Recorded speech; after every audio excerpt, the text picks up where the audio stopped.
Bonjour, je suis Gilles Dain, directeur pour l'Europe de l'Ouest de Suisse Tourisme et membre de la direction.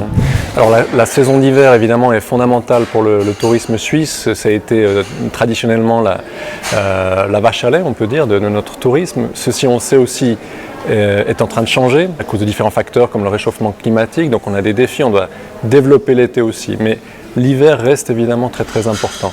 Et nous, chez Suisse Tourisme, on fait évidemment beaucoup pour cette saison. On fait notamment beaucoup en Europe, puisque l'Europe reste quand même le marché prioritaire pour un client qui va aller justement dans des stations de première importance, mais aussi de deuxième taille, de deuxième importance. Donc pour nous, c'est très important aussi dans les années à venir de continuer à travailler les marchés européens, que ce soit la France, l'Allemagne, l'Italie, tous ces marchés de proximité, l'Angleterre évidemment. Nous, on reste très focalisé sur ces marchés-là. Évidemment, on va chercher les Chinois, mais les Chinois, il faut voir que c'est quand même du très long terme.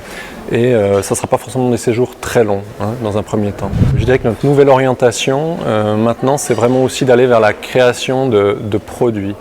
On va travailler notamment cet hiver pour la première fois sur Kids for Free. Donc Kids for Free, c'est une opération qui offre des forfaits de ski pour des jeunes jusqu'à 12 ans en Suisse, mais aussi dans le monde entier. Donc l'idée derrière ça, c'est de stimuler les familles à revenir skier, puisqu'on sait qu'un des facteurs clés pour refaire venir les gens sur les pistes, c'est vraiment le contexte familial. Donc très vite, très jeune, commencer à skier.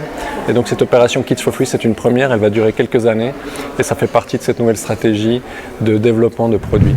C'est vrai que la Suisse ne sera jamais une destination bon marché et elle ne doit pas le devenir, ça serait une erreur.